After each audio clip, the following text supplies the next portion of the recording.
we can get the players to hear our excellent panel and our MC and some of the questions and information that we can provide to them. Good evening and welcome to the 2019 World Selects Invitational here in Voorhees, New Jersey. My name is Phil Passarelli. I am the director of this event. We have currently over 900 elite athletes, 11 plus countries represented here this weekend. We've already had day one, who's now in the books, and has had excellent hockey game so far, and expect and look forward to the continuation of that.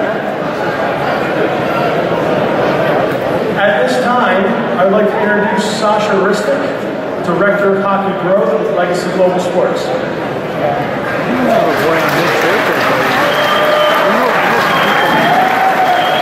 Thank you guys all for coming.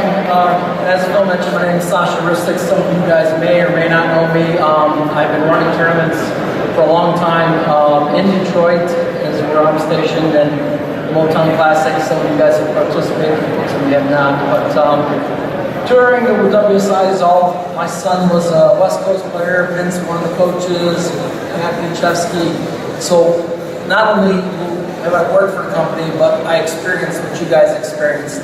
One of the things I didn't experience was the 97s never got to do this.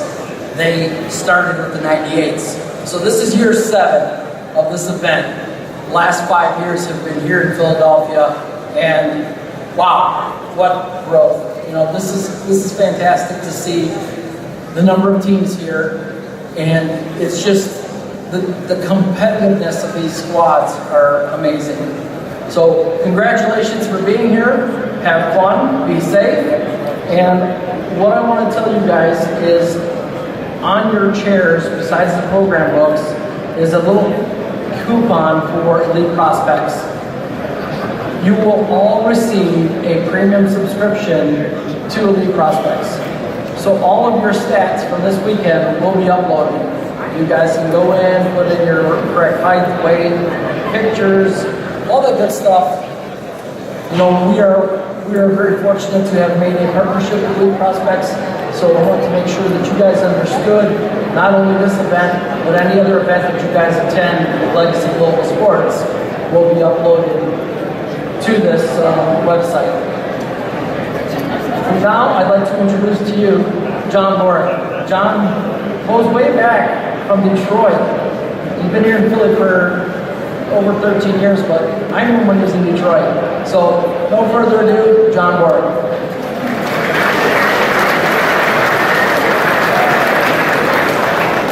Good evening, my name is John Bork. For the past 13 years, I've been the host of Flyers pregame and postgame live on NBC Sports Philadelphia. And I've been broadcasting hockey for the better part of 20 years, going back to Nashville when the Predators started their team back in 1998. And in between Philadelphia and Nashville, I was in Detroit in 2002 to 2006. And during that time, they had, let me see if I get this right, they had Lidstrom, Chelios, Robitaille, Yzerman, Zetterberg, Datsuk, Hall, Shanahan, all on the same team. Dominik Hasek was on there. And I thought that was a pretty good collection of talent until I look out and I see everybody who's out here tonight. So give yourself a big round of applause.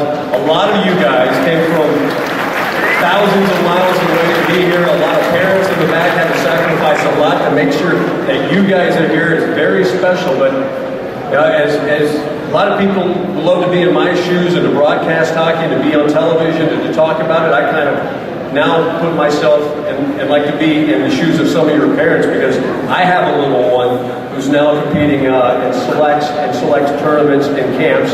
He's a 2011, so he's got a few more years before he gets up to your level, but I'm going to bring him out here, and so I want you guys to put on a good show for him so he can see what it's all about. But anyway, good luck to all of you guys for the next few days. It should be one hell of a tournament. We're all looking forward to it. If you don't know exactly what the World Selects Invitational is all about, I'm going to direct you to the screens out front here. We have a brief video to show you what this tournament is all about.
feedback and some of their knowledge as to what it takes. So, to my left, Director of Scouting for the Detroit Red Wings and a 2011 Hockey Hall of Fame inductee, Mark Al.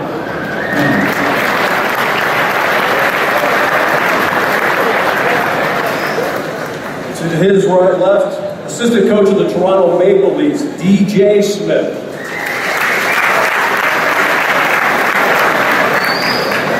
Vice President of Development for the CHL and the OHL, Joe Birch.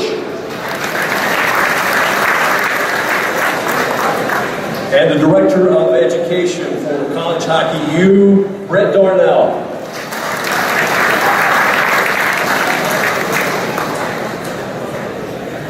And as you all know, we couldn't have this tournament without each of the teams that are here tonight. I'm going to introduce each of the teams. We'll have you stand up as I mention your name, and afterwards we'll give you all a big round of applause. So let's start by introducing the All-American prospects. Stand up.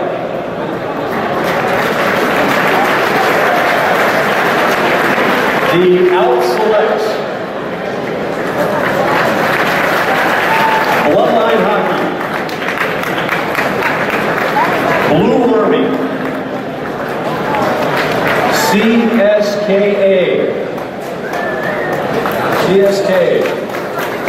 the Czech Selects, back in the back, Czech Select, Dynamo Minsk, DHI Octane Elite, Draft Day Black, Draft Day Red, Draft Day White, Dynamo Moscow,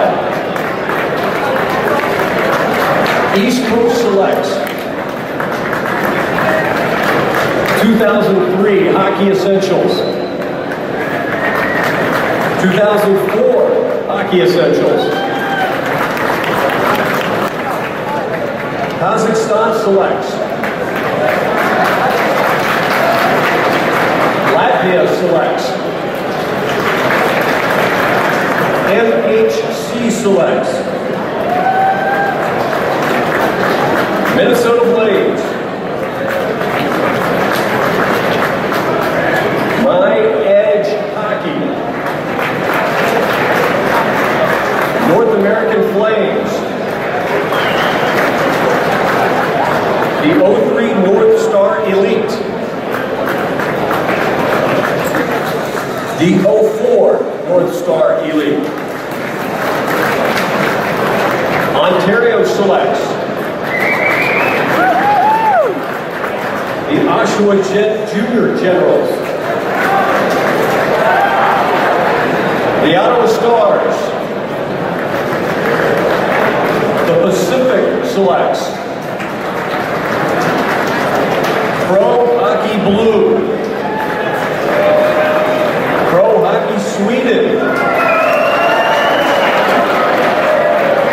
Pro Hockey White, Revolution, Salmon Hockey Elite, Sweden Selects Blue, Sweden Selects Yellow, Team North America, 03 Total Package Hockey. How about the 04 Total Package Hockey? Upstate Kings, Upper Canada Gold,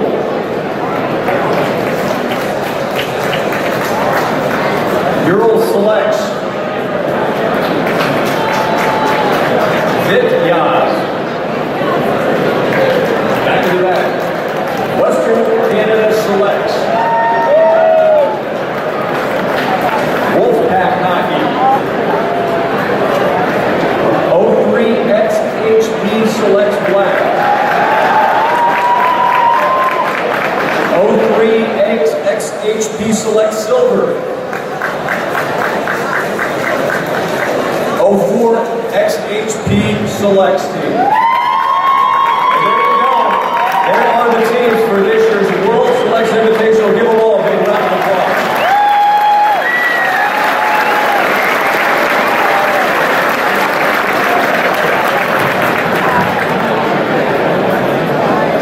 right, as we mentioned, we have an outstanding panel, and I know there's some questions, want some insight that we want to get from these guys. So I'm going to lead it off with the first question. I'm going to direct it towards Mark, and we'll go down the line here. But first question I think that we want to know is, what do you look for on and off the ice relative to integrity, character, the passion, the love of the game, as well as some of the intangibles as life lessons that we're having, some life experiences. And you look forward towards a player. Can you elaborate on how hockey kind of has helped develop some of those traits? First off, let me welcome everybody to the tournament. Congratulations for being here and good luck. Hope everybody stays well. As a hockey scout, as a former player, all I look for is somebody that wants to come to the rink, wants to be here, wants to have fun. They have great compete, and the skill level takes care of itself. I know things have changed a lot since I was a player years ago. It's far more of a 12-month job nowadays, but you have to love what you're doing, you have to have a passion for it. And if you have a passion for what you're doing, I find far more often than not, you're going to achieve the levels that you hope for in your career. So for all your players, put in the time, put in the effort, and have fun doing it. Good luck to you.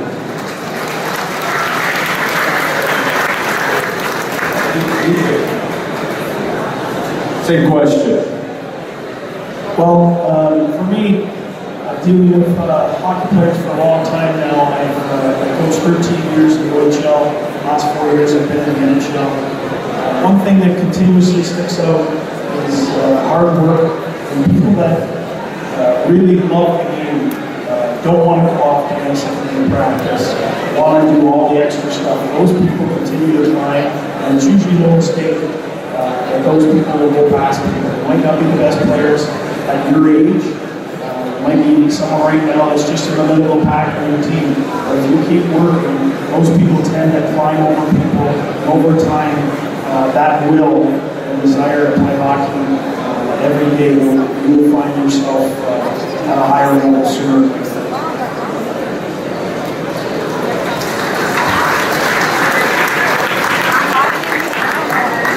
Joseph, you did development for the Canadian Hockey League, the Ontario Hockey League.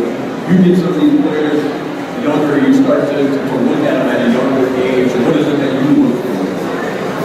Thanks, John, and congratulations to all the players on being not on life. I think you're going to hear a lot of consistent messages here, like passion, perseverance. It's an ultra competitive game. It's a global sport, and you have to persevere. I think the one thing that becomes so very important with many CHL clubs and team organizations is an incredibly positive attitude. Every day show up with great, being an incredible teammate will create opportunity for you. You'll have that love for the game, and hopefully you're so very fortunate to get to the level that Mark and DJ are at. But perseverance, passion, and continue to work on every single day get better as a person. Wait for long to have the ring. And that'll provide opportunities for you to do that.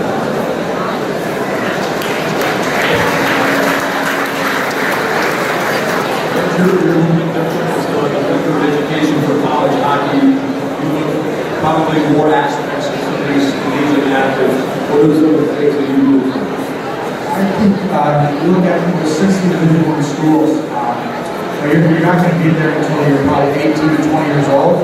And it is a bit of a longer window, but I think the important message for the players to keep in mind too, that it's a longer path, and at the same time you're going to be there probably 4 years. So I think in the schools we're looking at players, will be here this weekend watching, understand that they want the kids a character.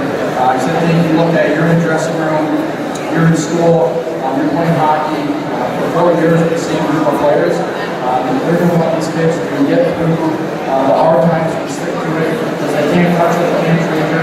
I think understanding that being on that long-term path, and that when you're there for 4 years, understanding that these coaches, it's the livelihood of what you want to do. They're not going to want kids. You want good people first and foremost, and obviously the hockey players as well.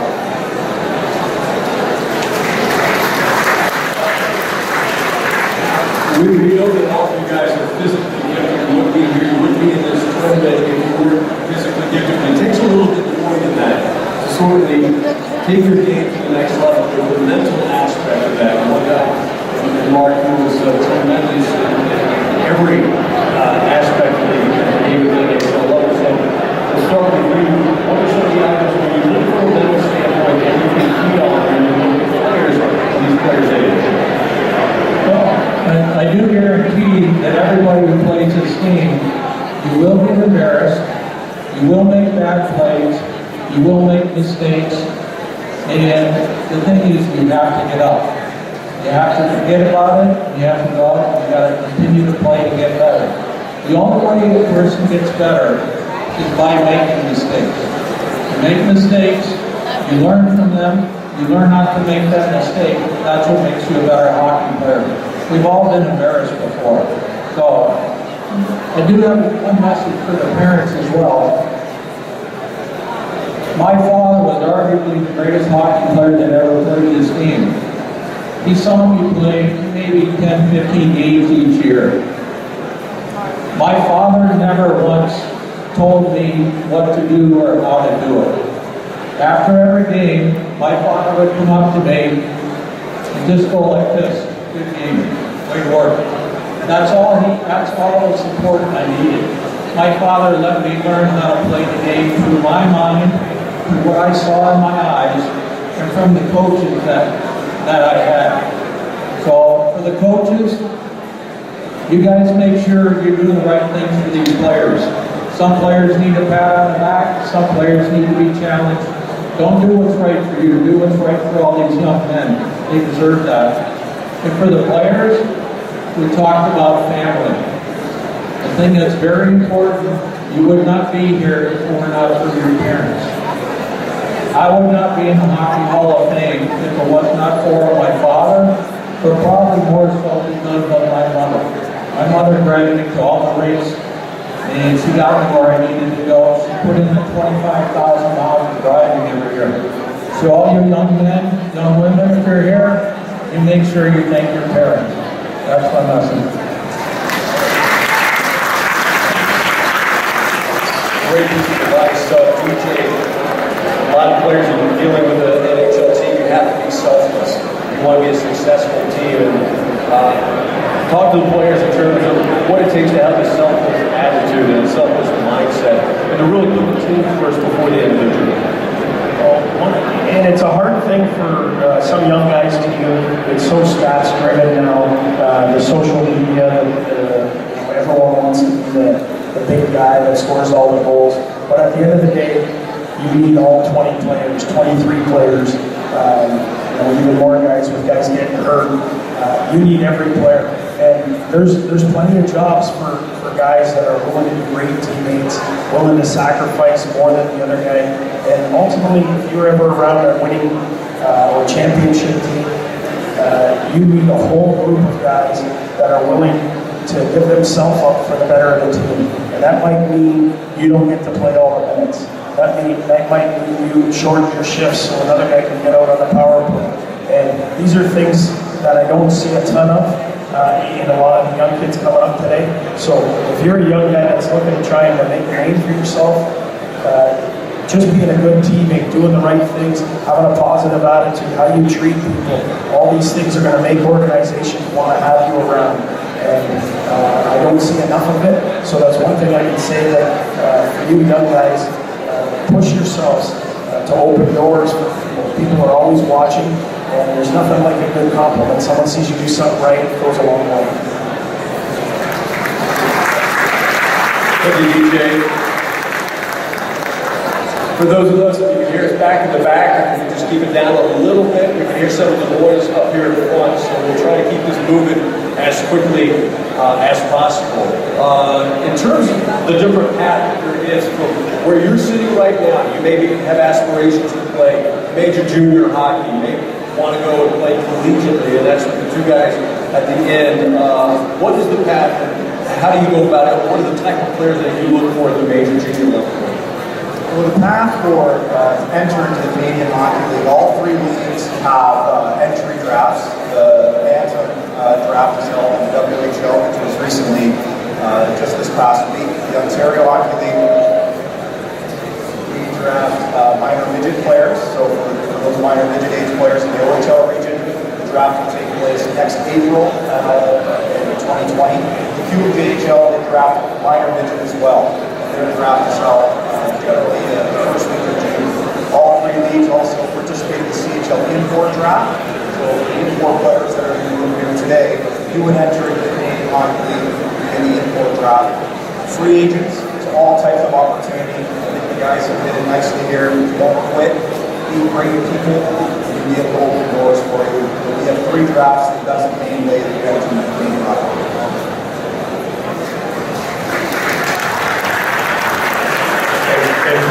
College is another route. We see players, in fact, it's certainly gained a lot of traction over the last 20 years. Where is it that you guys certainly lock in and hone in on? What do you sort of preach? What's the message to young players? For the college path, the biggest thing that probably comes to mind is patience.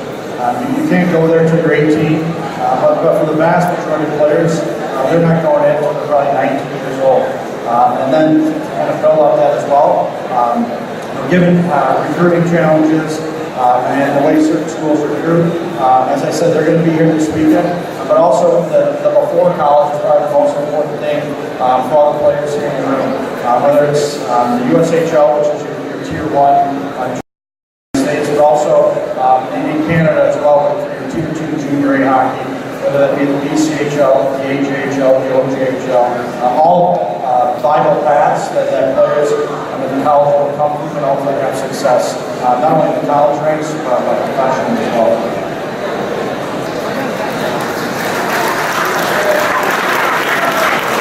You know, with over 40 teams that play in this tournament, guys, obviously, they probably want a few tips. You know, what the tips from body language to their performance out there on the ice. What tips would you give these players over the next few days? Well, that's pretty easy. Actually, we were just talking here a second ago. A few years ago, I had the opportunity to coach the 840 USA hockey exhibition team that played in Philadelphia. My son and I were coaching. When I got to the end of the second period, I went to the regular coach and I said, "Do you mind if I bench the 3 best players on this team?" The coach said, "You can do whatever you want." And I said, do you mind if I rip a little bit between periods? And he said, "Sure, go ahead." And why he did it, there was a lesson to be learned by those 3 players. They were taking 2 to 2.5 minute shifts. They were only playing offense, not playing defense. And they only played for themselves and not for their team. These were the 3 best players at 16 years of age in the entire United States. And anybody that's played hockey or been around hockey at a higher level, it's not acceptable. So for the coaches, for the players, if you learn those lessons now, and in a tournament like this, it will benefit you a long way going forward.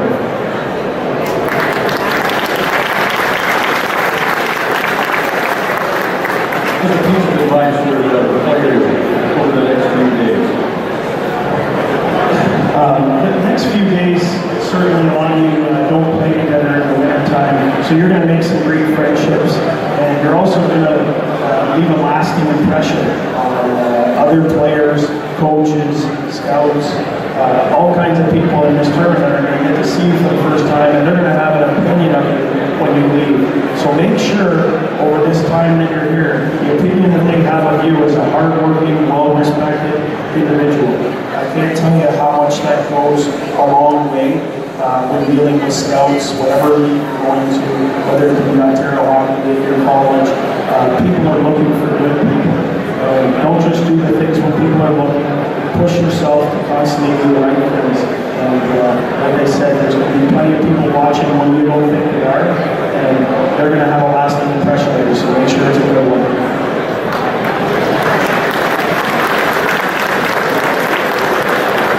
Joe, directly the same question to you.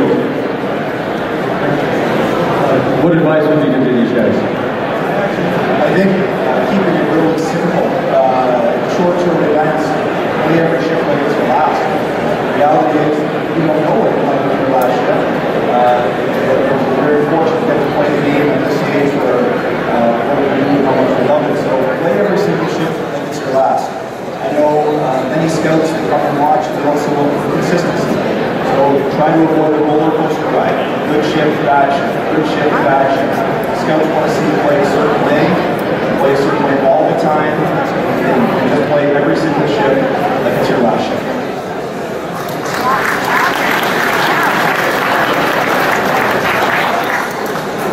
I do want to ask you guys too that we see the evolution of hockey, and really all the guys come a long ways as well. How important is it for the nutrition side of things, to keep your body in shape, to branch out and maybe do other things off the ice in order to stay in well condition and not just keep it to hockey, but to do some of the other things that makes you a well-rounded athlete by the time you're ready to take the ice come away?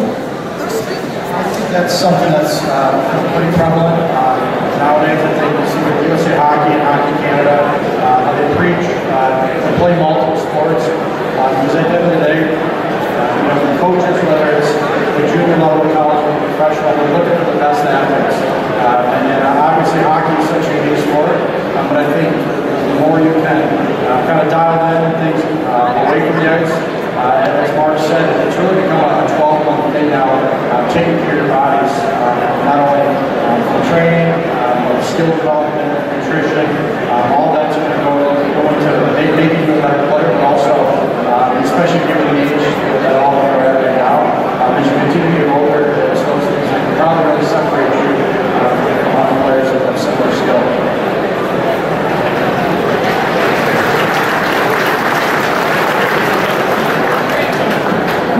You eat well?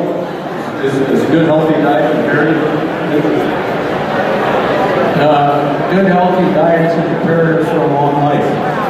So, you guys are young, you don't think about, I'm going to be 64 in 2 weeks. It makes a difference. So, it's important to work out. And I know you're young here now, so you guys are probably 3-4 years away to being draft eligible for the NHL draft, maybe thinking about pro hockey, going to junior hockey, going to college. You only get one chance to make a first impression. And I guarantee you, the majority of the young men and women that desire to play hockey for their future, they will be in shape. They'll have great aerobic, anaerobic, all the assets you need to be a great athlete. Low body fat, and none of that comes easy, it's all hard work. And as I talked about earlier, when you love what you're doing, and you have a passion for what you're doing, it's not work, it's something you enjoy doing. But they're all good habits, and life habits are important for not only for playing hockey, but for when you get to be older, you get to be my age, and trying to prolong and enjoy a quality of life. Not just live, but have quality of life. It's important. I'll give a brief overview from the NHL. Today in the NHL, there's a chef that cooks breakfast, lunch, the teams take care of dinner, and I can tell you that the best players in the world are supplementing with shakes and eating all the right foods. I'm from an era where that probably wasn't the case. There's a little bit more chicken wings and pizza and stuff like that after games. And there's a significant difference in today's player. So I would suggest at your age right now, you start eating clean, start finding out what it is that works for your body, because it is a big difference. And a tournament like this, the guys that eat right, when you start playing 2 games a day, 5 games in 3 days, you're going to find out the guys that run out of gas quickly. And that's just going to be a little lesson for you going forward, that nutrition can be a big part of fueling yourself, getting yourself to lower your body fat, getting stronger, all those things. But it is a major part of today's sport. So I would suggest you can take a class or a seminar, whatever it be, but you're going to have to certainly clean that part of your life up. Hey, Joe, obviously at the junior level, I'm sure it has changed too, where there is now more regulation, and you guys look at that stuff off the ice. 100%. In the Canadian Hockey League, we actually view player development as very holistic, and nutrition or lifestyle would be the way that we consider it. And included in the holistic development is student athletes, on-ice development, that's tactical, technical, mental health, strength and conditioning, sports science. All of this is included in the Canadian Hockey League programs and made available to our players. But you have to do it all. You can't cut corners. Whether it's how you recover after a game with a shake, like BJ talked about, or how you prepare for a game. You can't cut corners if you want to get to the highest level. You have to include every single piece in development. It's not just one straight line. It's not just on ice. It's not just in the gym. It's many pieces into a puzzle, and you got to make it fit if you're going to get to the next level.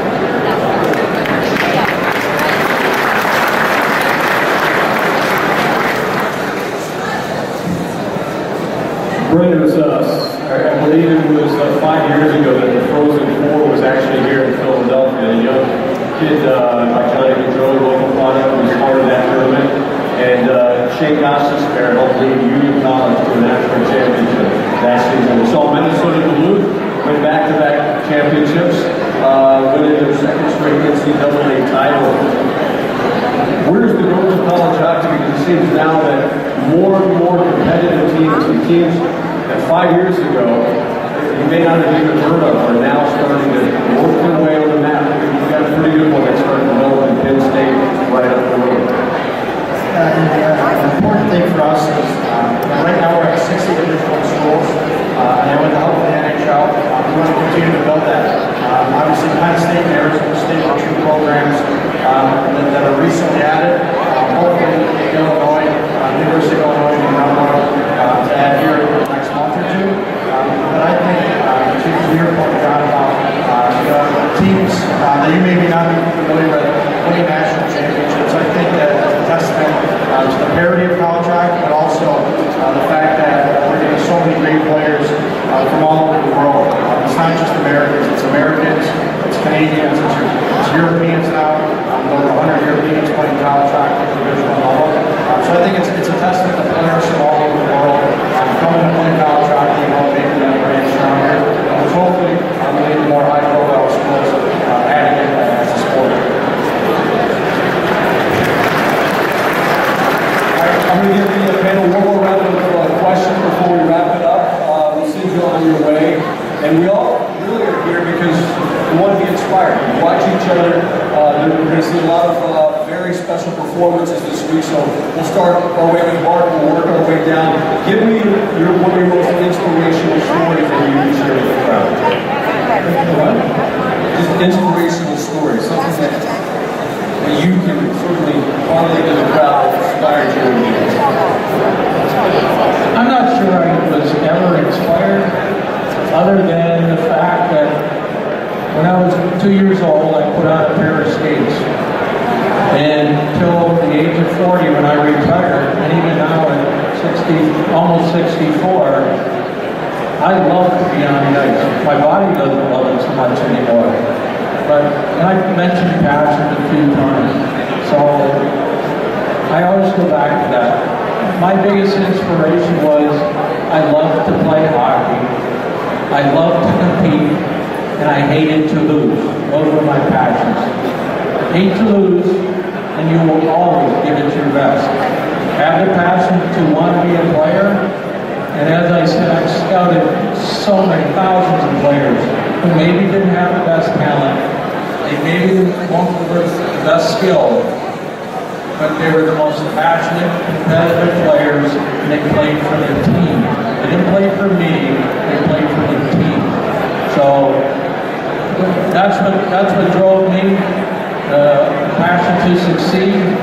And like I said, I retired at 40, and I'll guarantee you one thing, there wasn't one day from the time I was 2 to the time I was 40 that that I did not strive to be better than I was the day before. You never stop trying to achieve and get better. That's my biggest key.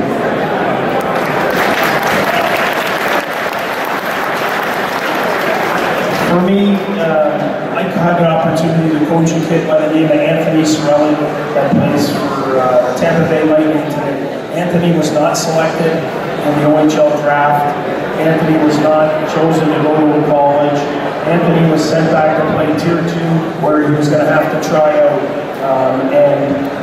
A scout for the Oshawa Generals, I don't know if it was a favor or not, but got him a tryout with us. And after one short year, he scored 2 goals for us to win the Memorial Cup. He was drafted to the NHL, and I watch him now. I have the opportunity to play or coach against him. And here's a guy that's going to play in the NHL for foreseeable future, 10, 15 years. So he sat in this chair right here and then watched all of his buddies and everybody in the Toronto area get selected ahead of him. And he certainly didn't stop. He kept working, and all those people that were selected ahead of him, I can't tell you how many people he's passed by now, but he didn't stop working. So for those of you that in the future don't get selected, those of you that are trying to get into schools and the college doesn't think you're good enough, you don't ever stop working. You never know when you're going to get your break, and when you do, make the best of it. Good luck.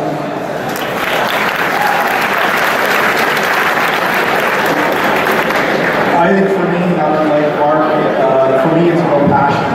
And I'm inspired when I see 900 young people wanting to play the game. The game is in your hands as the future of our sport. And if you can breathe passion every single day and love the game, our sport overall will be in your hands. As leaders, it's our responsibility to help you, give you guidance, make sure that the environments that you can play in are safe and healthy and appropriately set up for player development. But don't ever lose that passion for the game, and we'll continue to have the greatest game in the world. That's the opportunity. I think to build up their message and that passion for the game, I think all of you love hockey, but I think I'm trying to say that this is just a snapshot of your entire hockey career. And also moving forward, whether you have the opportunity to play or coach in the NHL, but that passion for the game, and as Joe said, the future's in your hands. I think, you look out here, all these great different teams, and I think you talk about passion for the game and giving back. We have an NHL Hall of Famer up here, giving his time to youth hockey. You have a coach in the National Hockey League who I'm sure would rather still be coaching in the playoffs right now, but he's giving back to young hockey players as well. I think it goes for the parents here and coaches who are here this week. Some play in the NHL, some not. I think understanding that passion, that love of the game can serve you well in hockey, for sure, but also in other aspects of your life. So thank you all again for being here, and best of luck. Give a big round of applause to our panel who came up here sharing some of their insights to you.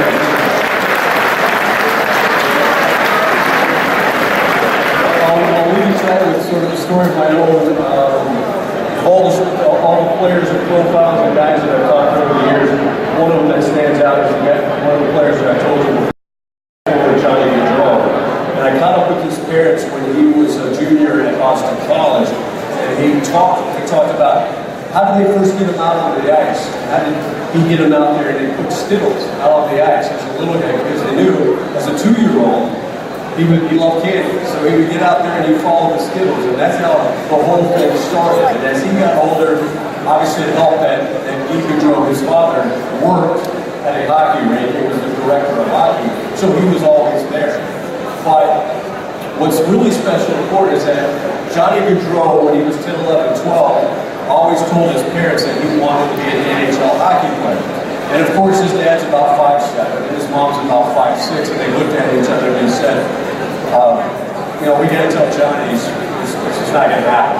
He's not gonna be an NHL player with us. So he's not gonna be any taller than 5'6", 5'7". So we hate to break it to him, but it's not gonna happen. But what's interesting is that Johnny Gaudreau had a fire and determination and passion that his parents never quite understood. And he carried that all the way into into his days into the USHL, into his time, his 3 years at Boston College.